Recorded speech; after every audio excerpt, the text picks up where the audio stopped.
नमस्कार, it has to be tasty by दीप्तीमध्ये आपलं स्वागत आहे. आज तुम्हाला मी दाखवणार आहे वालाची उसळ. पारंपरिक पदार्थ आहे, महाराष्ट्रीयन पद्धतीने आपण बनवणार आहोत. सगळ्यात पहिले तर हे जे सालीचे वाल असतात हे आपण रात्रभर भिजवून ठेवलेले होते अशा प्रकारे, आणि सकाळी भिजून झाल्यानंतर आपण त्याचे साल काढले आहेत. सालं याची हाताने अशी काढायची असतात, 2 बोटांमध्ये धरून. थोडं लांब चालणारं काम असतं, पण एक छान टाईमपास होतो. घरातले दोघं चौघं मिळून हे एकत्र बसून आपण याची सगळ्याची सालं काढून टाकायची आहेत अशा पद्धतीने. हे इथे तुम्ही बघू शकता. भिजवल्यानंतर यांची सालं फटाफट निघतात. तर आपण अशा प्रकारे सगळ्यांची आधी सालं काढून घ्यायची आहेत आणि सोप्या पद्धतीने आपण याला फोडणी देऊन बनवणार आहोत ही वालाची उसळ.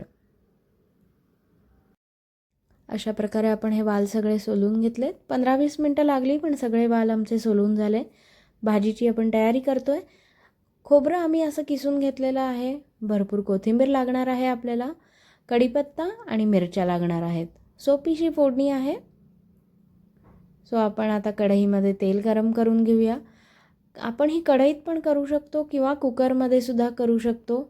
इथे आम्ही कुकर वापरलेला आहे. हा छोटा कुकर असल्याने हा भाजीला वापरता येतो. तेल गरम झाल्यावर त्याच्यामध्ये मोहरीची फोडणी दिली आहे आपण. मोहरी छानपैकी तडतडली की मिरच्या आणि कढीपत्ता टाकायचा आहे. कढीपत्ता आणि मिरच्या थोड्या अशा भाजल्या गेल्या, तेलामध्ये तळल्या गेल्या की मग आपण त्याच्यामध्ये पुढच्या गोष्टी टाकणार आहोत. थोडी आपण हिंग टाकलेला आहे, मग हळद टाकणार आहोत आणि आपण हिरव्या मिरच्या टाकल्यामुळे ह्याच्यात तिखट टाकायचं नसतं, याच्यात मिरच्यांनी छान टेस्ट येते. आता याच्यामध्ये आपण जे वाल सोलून ठेवलेले आहेत ते आपण इथे टाकणार आहोत. छानपैकी याला असं मिक्स करून घ्यायचं आहे, एकत्र ढवळून घ्यायचं आहे, त्याच्यामुळे हळद सगळ्याला नीट लागते. मीठ टाकलेलं आहे वरून.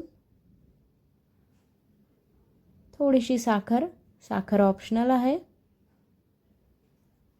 आणि याच्यात आपण किसलेलं खोबरं आणि कोथिंबीर आधीच टाकलेली आहे.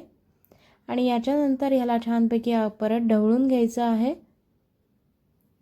आणि याला आपण कुकरमध्ये करतो आहोत, त्याच्यामुळे थोडंसं पाणी टाकायचं आहे, शिजण्यापुरतं लागेल असं.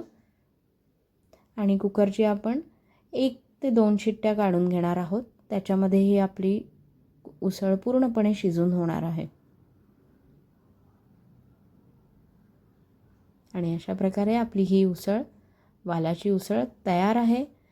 ट्राय करा नक्की आणि मला सांगा कशी वाटली तुम्हाला ही रेसिपी. सोपीशी रेसिपी आहे, पण एकदम पारंपरिक आहे. आणि मला सबस्क्राईब करायला विसरू नका.